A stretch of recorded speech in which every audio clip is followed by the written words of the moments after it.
Hey, welcome everybody. My name is Sean Kennedy. I'm going to be your history instructor for U.S. History 1 class during Summer 1, 2014. And for this video, I just want to make sure you understand how to orient yourself in the class where everything is within Blackboard and then go over the syllabus. So let's see, do we have, is this up here? Hopefully this is recording. Yeah, excellent. So what we have here is are we in the home page? There we go. Here's what you will be seeing. Obviously, you've already gone through here since it has this prominent all capped start here with exclamation points, right? And from here, you can go to course content, exam. All the exams that are required for you to complete are here, exams 1 through 5. And all of the taking sides essays are here for you to submit, taking sides 1 through 5. So just know all of that's there. You can also access all of this stuff in these folders here, so week 1, 2, 3, 4, and 5. And I suggest using this as a navigation system. That way you are always clear where you need to be during the course and what you should be reviewing and studying and all of that. So let's go to week 1 just to see it. Every week there will be a content link right here, which will take you to the course website. And there will be an exam to complete by basically the Saturday of the week. So this Saturday, June 7th, you have exam 1 to complete. And then taking sides essay this Sunday, every Sunday except for the last week, which will be due on a Wednesday or something like that, but check the schedule.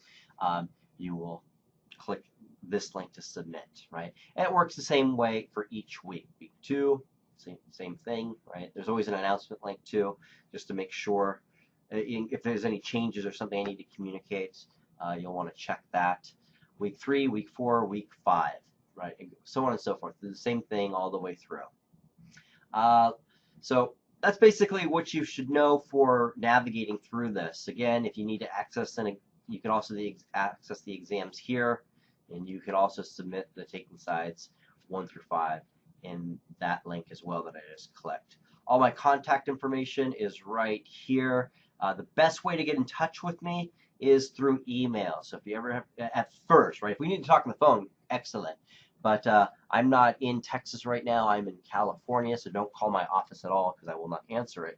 So, but if you do need to talk to me, we can. The best way to initiate that is through email. But usually students have just like a quick question, and so if you so it's best to email me because then I can get back to you. If you need further clarification, then we can talk. So click here. You'll get all my contact information. There's my email address right there, Robert Kennedy, historyteacher@gmail.com.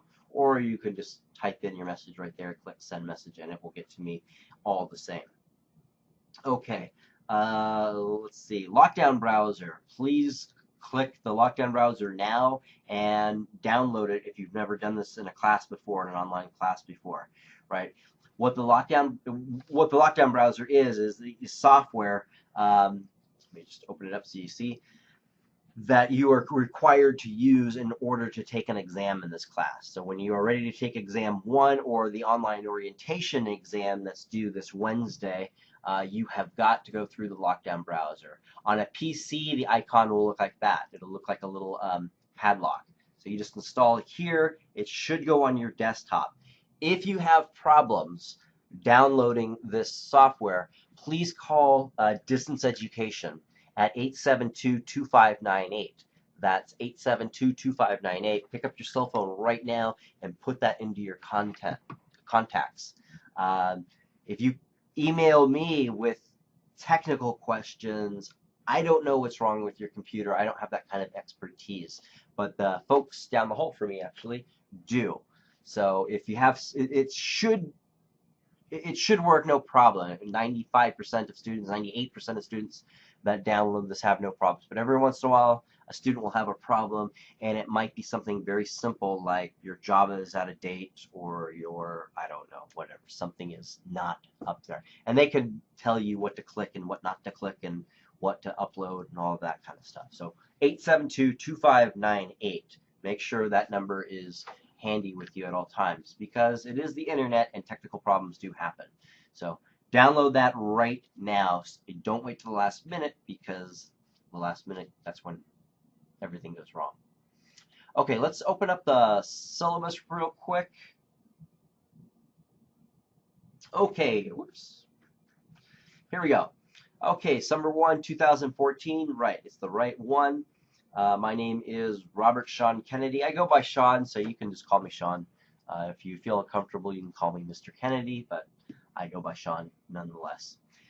This is a U.S. History 1 class, so make sure you were in the right place, that you actually need this course, right? There is no textbook required to purchase for this course. So if you happen to bought one for some reason, please take it back. All of the reading for this material, the required reading for this material, is located in the course website, right? And let's just open that up for ha-has just to see it. Right, so week 1, week 2, week 3, week 4, week 5. This is the course website. Everything is clearly stated when everything is due right here. And you just click one of these. This will give you the lectures, and this will give you the assigned reading for the week. All of these links under lectures you do have to visit. These are the lectures that will help you prepare for the essays, the 5 to 8 paragraph essays that you will respond to during the exams, right? A timed exam, usually about a 2-hour time limit, sometimes up to a 3-hour time limit, depending on how much content is involved. Also, what's required is to choose one of these readings for your taking sides essays.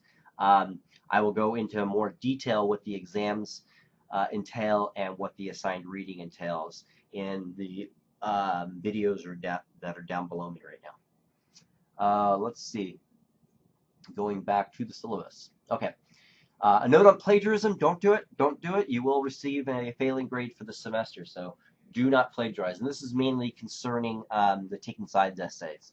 You can plagiarize me all you want for the exams, the timed exams that are just based on the lectures, right? So it's not plagiarism to just basically explain what it is you learned from viewing my lectures and reading the notes that I've provided within each of those lecture links, right? But it is plagiarism to write an essay that's required for the taking sides essay and going to the internet, copying and pasting it and submitting it as your own work. It will be detected, and the student who does that will receive a failing grade. So don't do that. It's not worth the cost. Okay, down below here is the grading criteria and evaluation for the semester. So print this out. I would print this out and just paste it somewhere near your computer or just somewhere where you're going to see it, so you are very aware of what all of the due dates are. All right? So the orientation exam, basically, there will be a series of questions you need to respond to based on what you view during these videos in the online orientation. It is worth 5% of your grade, and it expires June 4th, this Wednesday at 11:59 p.m. So please get that done ASAP. Exam 1, 5% of your grade, and it's due June 7th, right? So on and so forth. It goes down. The first taking sides, 5% of your grade, 8% of your, it is due June 8th. And so on and so forth, all the way down, right? So basically every week you have 2 things that are due. 1, the exams, which are usually due on Saturdays, and 2, the taking sides essays, which are usually due on Sundays, except for the last week, since I think we cut out here in the middle of the week on last week of the semester. Those will be due on Wednesday, right, as indicated right here. Actually, let me change that. That's going to be July 3rd. So exam 5 due July 3rd. Taking sides essay 5 is due July 3rd as well. I have a little video here that you might want to take a look at of how to prepare for the exams. It's just for your handy. I also have it in the online orientations that you're required to look at, but this is here for future reference.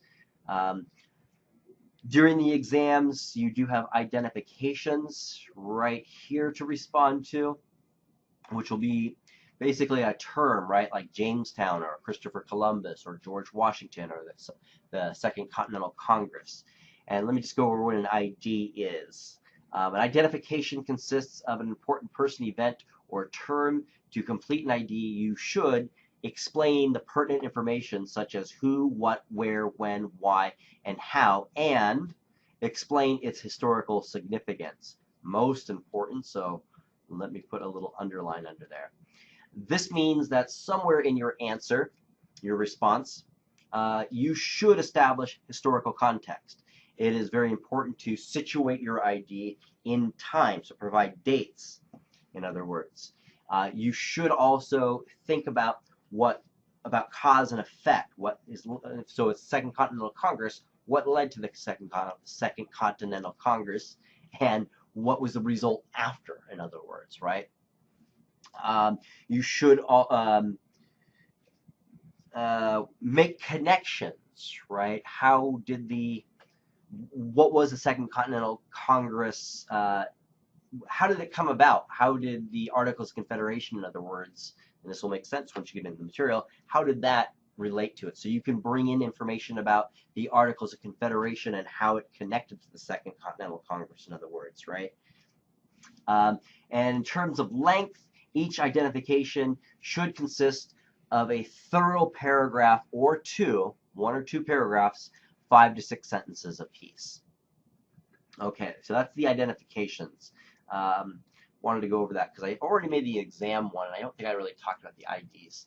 But I'll talk about what's entailed with the essays in the video that's dedicated to how to succeed on the essays and how to prepare for the essays. That's all I have for the introduction video, so please go to the next video down below and then get ready to take the online orientation when we're done with all of the videos. Email me if you have any questions or concerns. I will talk to you later. Take care.